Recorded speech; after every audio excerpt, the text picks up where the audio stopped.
ನಿನ್ನೆ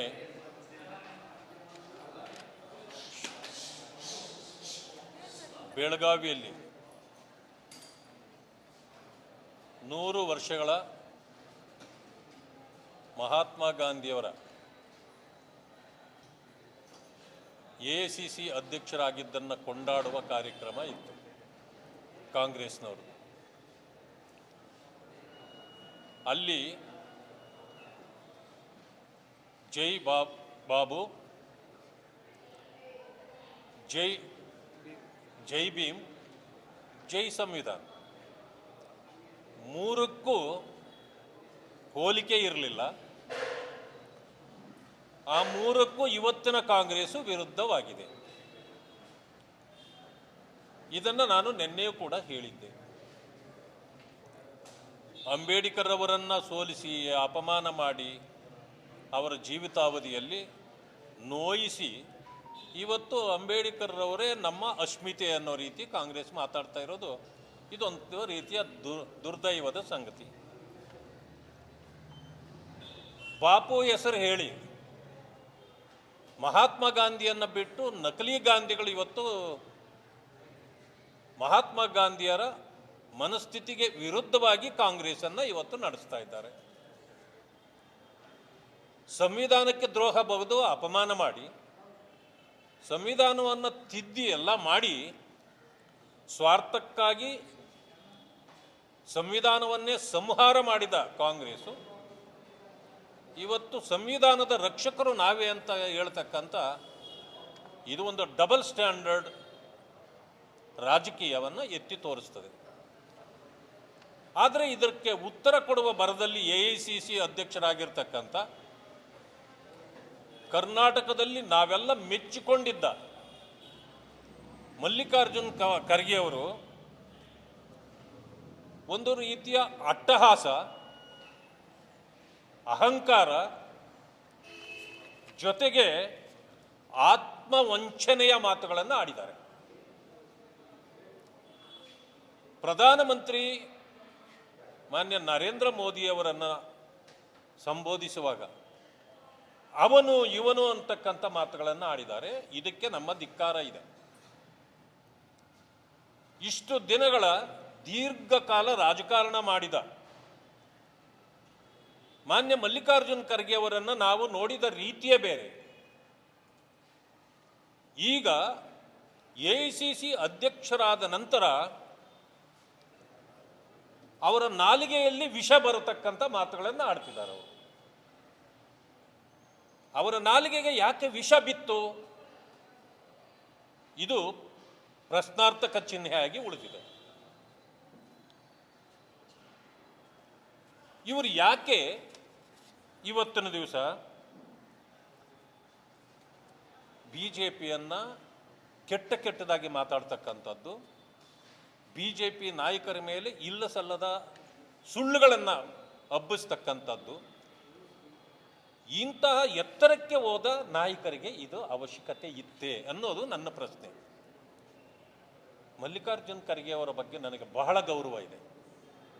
ಬಹುಕಾಲ ಅವರ ಜೊತೆಯಲ್ಲಿ ನಾನು ಕೂಡ ಕೆಲಸ ಮಾಡಿದ್ದೇನೆ. ಎಂದೂ ಕೂಡ ಇಷ್ಟೊಂದು ಕೀಳು ಮಟ್ಟದ ಭಾಷೆಯನ್ನು ಅಥವಾ ಸುಳ್ಳುಗಳನ್ನು ಅವರು ಮೊದಲು ಹೇಳಿದ್ದು ನಾನು ಕಂಡಿರಲಿಲ್ಲ.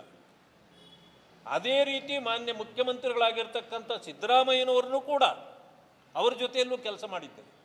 ಅವರು ಕೂಡ ಸುಳ್ಳು ಹೇಳೋದು ಇದೆಲ್ಲ ನೇರವಾಗಿ ಮಾತಾಡೋರಾಗಿದ್ದರು. ಆದರೆ ಅಧಿಕಾರದ ಹಪಾಹಪಿಗೆ ಬಿದ್ದು ಇವರಿಬ್ಬರೂ ಕೂಡ ಒಬ್ಬರನ್ನೊಬ್ಬರು ಮೀರಿಸುವ ರೀತಿಯಲ್ಲಿ ಸುಳ್ಳುಗಳನ್ನು ಹೇಳೋವಂಥದ್ದು ಮತ್ತೆ ಮೂದಲಿಸ್ತಕ್ಕಂಥದ್ದು ಇದು ಸರಿಯಾದ ಕೆಲಸ ಅಲ್ಲ. ನಿನ್ನೆ ಒಂದು ಮಾತನ್ನು ಮಲ್ಲಿಕಾರ್ಜುನ್ ಖರ್ಗೆ ಅವರು ಹೇಳಿದ್ದಾರೆ. ನಾವು ಬೆಂಕಿ ಇದ್ದ ಹಾಗೆ, ಮನಸ್ಸು ಮಾಡಿದ್ರೆ ಸುಟ್ಟು ಹೋಗ್ತೀರಿ ಅಂತ ಹೇಳಿದ್ದಾರೆ. ಇದು ಯಾವ ಗಾಂಧಿಯ ತತ್ವ? ಮಹಾತ್ಮ ಗಾಂಧಿಯವರ ತತ್ವನ ಇದು? ಅವರು ಹೇಳಿಕೊಟ್ಟಿದ್ರ? ಆದರೆ ಮಾನ್ಯ ಖರ್ಗೆಜಿಯವರೇ ಒಂದನ್ನು ನೆನಪಿಟ್ಕೊಳ್ಳಿ, ನಿಮಗೆ ನೇರವಾಗಿ ಹೇಳ್ತಿದ್ದೇನೆ, ಬಿಜೆಪಿಯಲ್ಲಿ ಬೆಂಕಿಯೂ ಇದೆ. ನಾವು ಬೆಂಕಿ ಇಲ್ಲ ಅಂತ ನಾವು ಹೇಳಿಲ್ಲ. ಈಗ ನೀವು ಹೇಳಲಿಕ್ಕೆ ಪ್ರಾರಂಭ ಮಾಡಿದ್ದೀರಿ. ಬಿರುಗಾಳಿಯೂ ಇದೆ. ನೀವು ಬೆಂಕಿ ಹಚ್ಚಿದರೆ ಅದನ್ನು ಆರಿಸುವ ಜಲಶಕ್ತಿಯೂ ಇದೆ, ಜನಶಕ್ತಿಯೂ ಇದೆ ನಮ್ಮಲ್ಲಿ. ಯಾವ ವಿಧದಲ್ಲೂ ನೀವು ನಮಗೆ ಸರಿಸಮಾನರೇ ಅಲ್ಲ. ನೀವು ಹಚ್ಚುವ ಬೆಂಕಿ ಈಗಾಗಲೇ ನಿಮ್ಮನ್ನೇ ಸುಟ್ಟಿದೆ. ಈ ದೇಶದಲ್ಲಿ ಎಲ್ಲ ರಾಜ್ಯಗಳಲ್ಲೂ ಕಾಂಗ್ರೆಸ್ ಇದ್ದ ಕಾಲ ನೋಡಿದ್ದೇವೆ. ಇವತ್ತು ನೀವು ಬೆಂಕಿ ಹಚ್ಚಲಿಕ್ಕೆ ಪ್ರಾರಂಭ ಮಾಡಿದ ಮೇಲೆ ಕೇವಲ 3 ರಾಜ್ಯಗಳಲ್ಲಿ ಮಾತ್ರ ಉಳಿದಿದ್ದೀರಿ. ಈ 3 ರಾಜ್ಯಗಳಿಂದಲೂ ಹೊರಗಡೆ ಹೋಗ್ತಕ್ಕಂಥ ಪರಿಸ್ಥಿತಿ ಈಗಾಗಲೇ ನಿಮಗೆ ಬಂದೊದಗಿದೆ ಅನ್ನೋದನ್ನು ತಿಳ್ಕೊಳ್ಳಿ. ಅದಾದ ಮೇಲೆ ಕಿತ್ತೂರು ರಾಣಿ ಚೆನ್ನಮ್ಮನಿಗೆ ಪ್ರಿಯಾಂಕಾ ಗಾಂಧಿಯವರನ್ನು ಹೋಲಿಕೆ ಮಾಡಿದ್ದೀರಿ. ಇದು ಯಾರನ್ನ ಓಲೈಕೆ ಮಾಡ್ತಿದ್ದೀರಿ? ಏನಕ್ಕೆ ಮಾಡ್ತಿದ್ದೀರಿ? ನಿನ್ನೆ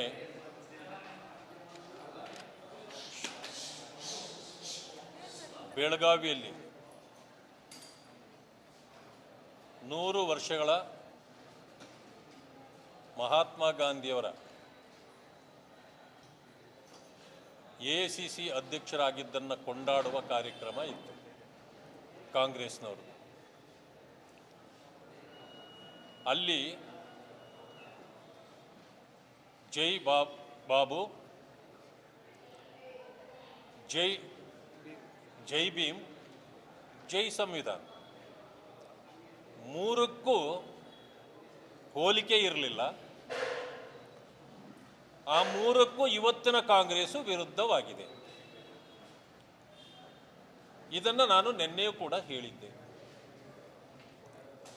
ಅಂಬೇಡ್ಕರ್ ಅವರನ್ನು ಸೋಲಿಸಿ, ಅಪಮಾನ ಮಾಡಿ, ಅವರ ಜೀವಿತಾವಧಿಯಲ್ಲಿ ನೋಯಿಸಿ, ಇವತ್ತು ಅಂಬೇಡ್ಕರ್ ಅವರೇ ನಮ್ಮ ಅಸ್ಮಿತೆ ಅನ್ನೋ ರೀತಿ ಕಾಂಗ್ರೆಸ್ ಮಾತಾಡ್ತಾ ಇರೋದು ಇದೊಂದು ರೀತಿಯ ದುರ್ದೈವದ ಸಂಗತಿ. ಬಾಪು ಹೆಸರು ಹೇಳಿ ಮಹಾತ್ಮ ಗಾಂಧಿಯನ್ನು ಬಿಟ್ಟು ನಕಲಿ ಗಾಂಧಿಗಳು ಇವತ್ತು ಮಹಾತ್ಮ ಗಾಂಧಿಯರ ಮನಸ್ಥಿತಿಗೆ ವಿರುದ್ಧವಾಗಿ ಕಾಂಗ್ರೆಸ್ಸನ್ನು ಇವತ್ತು ನಡೆಸ್ತಾ ಇದ್ದಾರೆ. ಸಂವಿಧಾನಕ್ಕೆ ದ್ರೋಹ ಬಗೆದು ಅಪಮಾನ ಮಾಡಿ, ಸಂವಿಧಾನವನ್ನು ತಿದ್ದಿ ಎಲ್ಲ ಮಾಡಿ, ಸ್ವಾರ್ಥಕ್ಕಾಗಿ ಸಂವಿಧಾನವನ್ನೇ ಸಂಹಾರ ಮಾಡಿದ ಕಾಂಗ್ರೆಸ್ಸು ಇವತ್ತು ಸಂವಿಧಾನದ ರಕ್ಷಕರು ನಾವೇ ಅಂತ ಹೇಳ್ತಕ್ಕಂಥ ಇದು ಒಂದು ಡಬಲ್ ಸ್ಟ್ಯಾಂಡರ್ಡ್ ರಾಜಕೀಯವನ್ನು ಎತ್ತಿ ತೋರಿಸ್ತದೆ. ಆದರೆ ಇದಕ್ಕೆ ಉತ್ತರ ಕೊಡುವ ಭರದಲ್ಲಿ ಎಐಸಿಸಿ ಅಧ್ಯಕ್ಷರಾಗಿರ್ತಕ್ಕಂಥ ಕರ್ನಾಟಕದಲ್ಲಿ ನಾವೆಲ್ಲ ಮೆಚ್ಚಿಕೊಂಡಿದ್ದ ಮಲ್ಲಿಕಾರ್ಜುನ್ ಖರ್ಗೆ ಅವರು ಒಂದು ರೀತಿಯ ಅಟ್ಟಹಾಸ, ಅಹಂಕಾರ ಜೊತೆಗೆ ಆತ್ಮವಂಚನೆಯ ಮಾತುಗಳನ್ನು ಆಡಿದ್ದಾರೆ.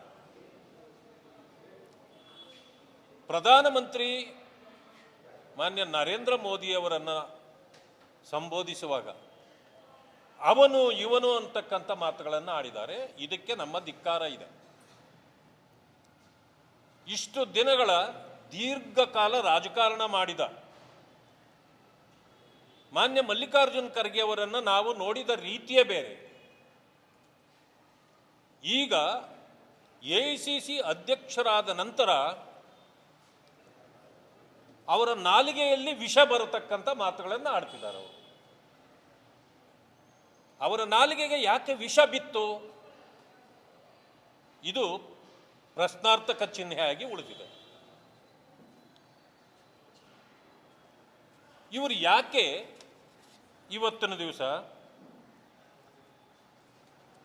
ಬಿಜೆಪಿಯನ್ನು ಕೆಟ್ಟದಾಗಿ ಮಾತಾಡ್ತಕ್ಕಂಥದ್ದು, ಬಿಜೆಪಿ ನಾಯಕರ ಮೇಲೆ ಇಲ್ಲ ಸಲ್ಲದ ಸುಳ್ಳುಗಳನ್ನು ಹಬ್ಬಿಸ್ತಕ್ಕಂಥದ್ದು, ಇಂತಹ ಎತ್ತರಕ್ಕೆ ಹೋದ ನಾಯಕರಿಗೆ ಇದು ಅವಶ್ಯಕತೆ ಇತ್ತೇ ಅನ್ನೋದು ನನ್ನ ಪ್ರಶ್ನೆ. ಮಲ್ಲಿಕಾರ್ಜುನ್ ಖರ್ಗೆ ಅವರ ಬಗ್ಗೆ ನನಗೆ ಬಹಳ ಗೌರವ ಇದೆ. ಬಹುಕಾಲ ಅವರ ಜೊತೆಯಲ್ಲಿ ನಾನು ಕೂಡ ಕೆಲಸ ಮಾಡಿದ್ದೇನೆ. ಎಂದೂ ಕೂಡ ಇಷ್ಟೊಂದು ಕೀಳು ಮಟ್ಟದ ಭಾಷೆಯನ್ನು ಅಥವಾ ಸುಳ್ಳುಗಳನ್ನು ಅವರು ಮೊದಲು ಹೇಳಿದ್ದು ನಾನು ಕಂಡಿರಲಿಲ್ಲ. ಅದೇ ರೀತಿ ಮಾನ್ಯ ಮುಖ್ಯಮಂತ್ರಿಗಳಾಗಿರ್ತಕ್ಕಂಥ ಸಿದ್ದರಾಮಯ್ಯನವ್ರನ್ನೂ ಕೂಡ ಅವ್ರ ಜೊತೆಯಲ್ಲೂ ಕೆಲಸ ಮಾಡಿದ್ದೆ. ಅವರು ಕೂಡ ಸುಳ್ಳು ಹೇಳೋದು ಇದೆಲ್ಲ ನೇರವಾಗಿ ಮಾತಾಡೋರಾಗಿದ್ದರು. ಆದರೆ ಅಧಿಕಾರದ ಹಪಾಹಪಿಗೆ ಬಿದ್ದು ಇವರಿಬ್ಬರೂ ಕೂಡ ಒಬ್ಬರನ್ನೊಬ್ಬರು ಮೀರಿಸುವ ರೀತಿಯಲ್ಲಿ ಸುಳ್ಳುಗಳನ್ನು ಹೇಳೋವಂಥದ್ದು ಮತ್ತೆ ಮೂದಲಿಸ್ತಕ್ಕಂಥದ್ದು ಇದು ಸರಿಯಾದ ಕೆಲಸ ಅಲ್ಲ. ನಿನ್ನೆ ಒಂದು ಮಾತನ್ನು ಮಲ್ಲಿಕಾರ್ಜುನ್ ಖರ್ಗೆ ಅವರು ಹೇಳಿದ್ದಾರೆ, ನಾವು ಬೆಂಕಿ ಇದ್ದ ಹಾಗೆ, ಮನಸ್ಸು ಮಾಡಿದ್ರೆ ಸುಟ್ಟು ಹೋಗ್ತೀರಿ ಅಂತ ಹೇಳಿದ್ದಾರೆ.